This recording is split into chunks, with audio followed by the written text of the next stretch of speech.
This is the story of Horrible Horace and the Snowman, and it took place in a little village in the far north.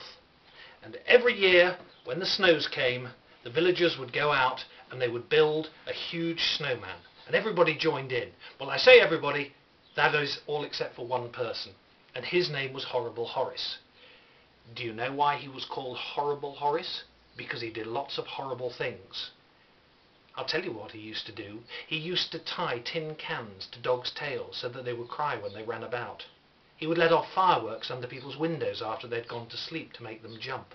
And he would let down people's washing so that all the things fell in the mud and had to be washed again. He was not a very nice boy at all. Ooh, he was horrid. Well, the worst thing for Horrible Horace was that every day he had to walk past the stupid grinning snowman on his way to school, and every day he had to walk past it again on his way back from school. And one day he was coming home and he was in a very bad mood. He'd had 5 hours of sums, and that's enough to put anybody in a bad mood. And it was getting towards dusk, and Horrible Horace came along near the snowman. And he thought, I'll wipe the stupid grin off his face. And he looked left, and he looked right, and do you know what he did?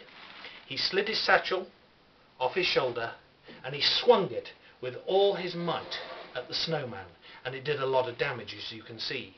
And Horrible Horace went off feeling really pleased with himself. The next day the villagers came out and they saw the damage and they rebuilt the snowman, and everybody wondered who had done it. Of course, some suspected it was Horrible Horace, but Horrible Horace didn't say anything. Now, it was about this time that the villagers learned that there were some thieves in the neighbourhood, and people were told not to walk on their own, but to walk in groups for safety. But on the day that this particular story takes place, Horrible Horace was coming home from school on his own. Why was he on his own? Nobody wanted to walk with Horrible Horace. And as he was walking along, he suddenly thought he heard a rustling. And he looked, but he could see nothing. And then he thought he heard a noise on the other side. But again, he could see nothing. And just at that moment, the thieves appeared. And Horrible Horace started to run. He had never been so frightened in all his life. But no matter how fast he ran, the thieves seemed to run faster. And Horrible Horace had a horrible feeling that they were beginning to catch up on him. And just at the moment when he was about to give up, he thought he heard a voice that said, "Quick, climb up on me." But he looked around and there was nobody there, just the stupid snowman. But he started to scramble up the snowman, but the more he scrambled, the more he kept slipping back on the ice.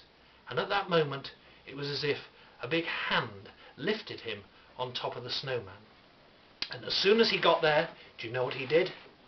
He yelled with all his might, and the villagers came out with pots and pans, and they started to bang them, and the thieves ran away and were never seen again. Now, can you imagine who was the first person who the next year started to help build the snowman? You're right, it was Horrible Horace. But of course, he wasn't horrible anymore because he'd learned his lesson. Of course, it didn't happen overnight, and sometimes he was naughty again. And when that happened, something else happened, something strange. Even in the middle of summer, a few flakes of snow would fall from the sky when Horace was about to be naughty, and he would look up and he would remember the snowman, and then he'd be good again. So there you are. That is the story of the village, the poor old snowman, the thieves, and of course, most importantly of all, Horrible Horace himself. And people say, well, it was only a story. There wasn't really a snowman. But you see, there was.